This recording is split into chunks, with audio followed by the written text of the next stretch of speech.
You just checked your phone, you put it down, then you picked it up again, and you're not entirely sure why. You weren't expecting a message, there was no alert, no sound, no reason at all, and yet your hand moved toward it like it had somewhere to be. This happens to you dozens of times a day, maybe more than 100. Most of those moments you won't even remember, because they were so automatic they barely registered as decisions. And here is the strange part. That automatic quality is not a failure of your willpower. It is your ancient brain doing exactly what it was built to do, just in the wrong century. To understand why you cannot stop checking your phone, you have to go back. Not to the invention of the smartphone, not to Silicon Valley. You have to go back roughly 200,000 years to a flat open landscape where your ancestors spent most of their waking hours doing one specific thing. Scanning, always scanning. Back then, staying alive required you to constantly monitor your environment for two things: threats and rewards. A rustling in the tall grass could mean a predator. A cluster of ripe fruit high in a tree meant calories. Movement on the horizon could mean a rival group approaching or a friend returning to camp. Your brain could not afford to ignore any of it. Every flicker of movement, every new sound, every unexpected change in the environment had to be evaluated immediately. Neuroscientist Kent Berridge at the University of Michigan has spent decades studying the brain system responsible for this kind of compulsive attention. He found something that surprises most people. The part of your brain that drives you toward things is not the same part that makes you feel pleasure when you get them. The wanting system and the liking system are neurologically distinct, and the wanting system is far more powerful. That wanting system runs on dopamine, and dopamine, it turns out, is not a pleasure chemical. That is the popular myth.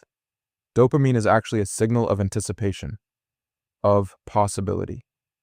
Your brain releases it not when you receive a reward, but when you expect one might be coming. The uncertainty is the trigger. The maybe is what hooks you. This is why slot machines are so dangerous. They do not pay out every time. They pay out sometimes, unpredictably. And that unpredictability is precisely the mechanism that makes them nearly impossible to walk away from. Behavioral psychologist B.F. Skinner called this variable ratio reinforcement, and in his laboratory experiments, he found it produced more compulsive, harder to extinguish behavior than any fixed reward schedule. If you always knew exactly when the reward was coming, you would wait. You would not compulsively check. But if you never know, your brain keeps reaching. Your phone is a slot machine that fits in your pocket. Every time you pick it up, you might find something interesting. A message from someone you care about. A piece of news that changes your understanding of something. A funny clip that makes you laugh out loud in an empty room. Or nothing at all. And that nothing is actually part of the mechanism, because next time might be different. Next time might be the one.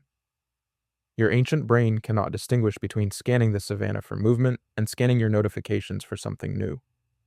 The neural circuitry is identical. This is not an accident. Asa Raskin, a designer who worked on early browser interfaces, later revealed something that quietly changed the internet. He invented the infinite scroll, the feature that allows a feed to keep loading content endlessly as you move down the page. There is no bottom. There is no natural stopping point. And by his own admission, he built it without thinking carefully about its psychological consequences. In 2018, he estimated that infinite scroll alone was responsible for roughly 200,000 additional hours of screen time every single day across the internet. That is one design feature with no off switch. But the phone companies did not invent your compulsion. They found it. They found a circuit that evolution had already wired into you for survival, and they designed a product that exploits it with surgical precision. Think about what a notification actually is, stripped down to its basic structure. It is an unexpected signal from the environment that something in your world has changed. For 200,000 years, unexpected signals from the environment required an immediate response. You could not afford to ignore them. The animal that ignored the rustling grass was eaten. The animal that investigated it survived. You are descended exclusively from the ones who investigated. Every one of your ancestors was, at some deep neurological level, a compulsive checker, and that trait kept them alive. The problem is that your brain has not had enough time to update. Evolution moves at a glacial pace. Smartphones have existed for less than 20 years. From an evolutionary timescale, that is not even an eye blink. Your brain is still running ancient threat and reward software on a piece of hardware that has been handed a portal to an infinite, algorithmically curated stream of social signals, breaking news, and dopamine triggering novelty. The mismatch is extraordinary. There is also a social layer that makes this even harder to resist. Humans are profoundly social animals. For most of your evolutionary history, being excluded from your social group was not merely unpleasant. It was a death sentence. No group meant no protection, no food sharing, no cooperative child rearing. Exclusion from the group meant exposure to every predator and every resource shortage alone. Your brain learned to treat social rejection as a physical threat, and neuroscientist Naomi Eisenberger at UCLA has shown that social pain activates the same regions of the brain as physical pain, the same neural circuits, the same distress signal. Now consider what a phone represents socially. It is a live feed of your social world. Someone might be trying to reach you right now. Someone might be talking about you. Someone might need something from you or be hurt that you haven't responded. Your brain treats the possibility of missing a social signal with something very close to the same urgency it would treat the rustling grass.